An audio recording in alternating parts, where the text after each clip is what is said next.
The wonderful musician. There was once a capital musician who played delightful on the fiddle, and went rambling in a forest in a mercy wood. Then he said to himself, "Time goes rather heavily on. I must find a companion." So he took up his fiddle and fiddled away till the wood resounded with his music. Presently up came a wolf. "Dear me, there is a wolf come to see me," said the musician. But the wolf came up to him and said, "How very pretty you play! I wish you would teach me." "This is easily done," said the musician, "if you will only do what I bid you." "Yes," replied the wolf, "I shall be a great apt scholar. I shall be a very apt scholar." So they went on a little way together, and came at last to an old oak tree that was hollow within, and had a large crack in the middle of the trunk. "Look there," said the musician. "If you wish to learn to fiddle, put your 4 feet into that crack." The wolf did as he was bid, but the musician picked up a large stone and wedged both his 4 feet fast into the crack, so as to make him a prisoner. "Now be so good as to wait there till I come back," said he, and jogged on. After a while, he said again to himself, "Time goes very heavily. I must find another companion." So he took his fiddle and fiddled away again in the wood. Presently up came a fox that was wandering close by.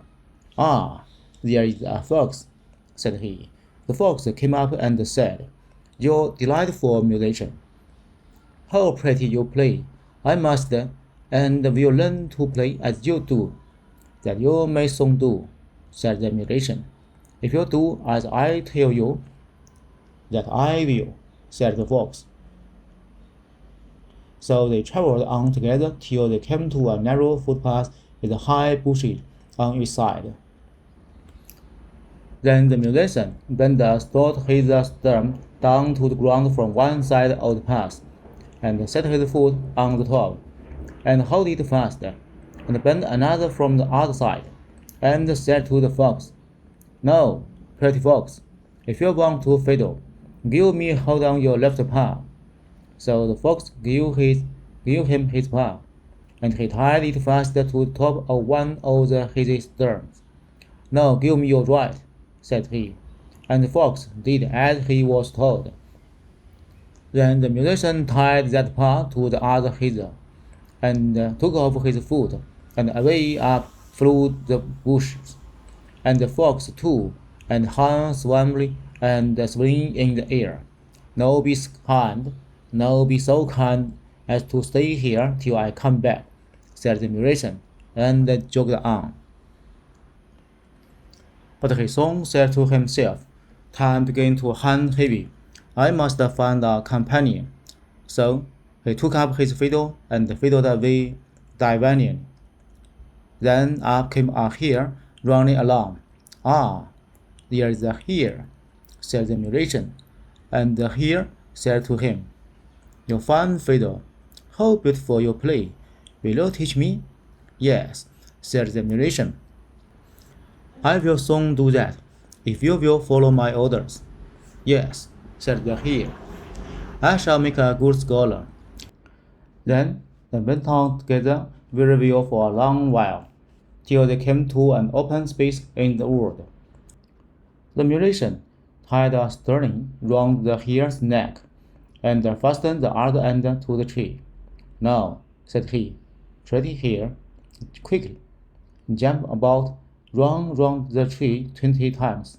So the silly hare did as she was bid, and when she had run 20 times round the tree, she had twisted the string 20 times round the trunk, and was fastened prisoner. And she might pull and pull away as long as she pleased, and only pulled the string faster about her neck, fastened about her neck. "Now, wait there till I come back," said the musician. But the wolf had pulled and bitten and scratched at the stone a long while, till at last he had got his feet out and was at liberty. Then he said in a great passion, "I will run after that rascally musician and tear him in pieces." As the fox saw him run by, he said, "Ah, brother wolf, pray let me down. The musician has played tricky with me." So the wolf set to work at the bottom of his stern, and bit it in two, and away went both together to find the musician. And as they came to the hill, she cried out for help. So they went and set her free, and all fought the enemy together. Meantime, the musician had been fiddling away, and found another companion, for a poor woodcutter had been pleased with the music, and could not help following him with his axe under his arm. The musician was pleased to get a man for his companion, and behaved very civilly to him, and played him no trick, but stopped and played his prettiest tune till his heart overflowed for joy. While the woodcutter was standing listening, he saw the wolf, the fox, and the hare coming, and knew by their faces that they were in a great rage, and coming to do some mischief. So he stood before the musician with his great axe, as much as to say, "No one shall hurt him as long as I have this axe." And when the beasts saw this, they were so frightened that they ran back into the wood. Then the musician played the woodcutter one of his best tunes for his pains, and went on with his journey.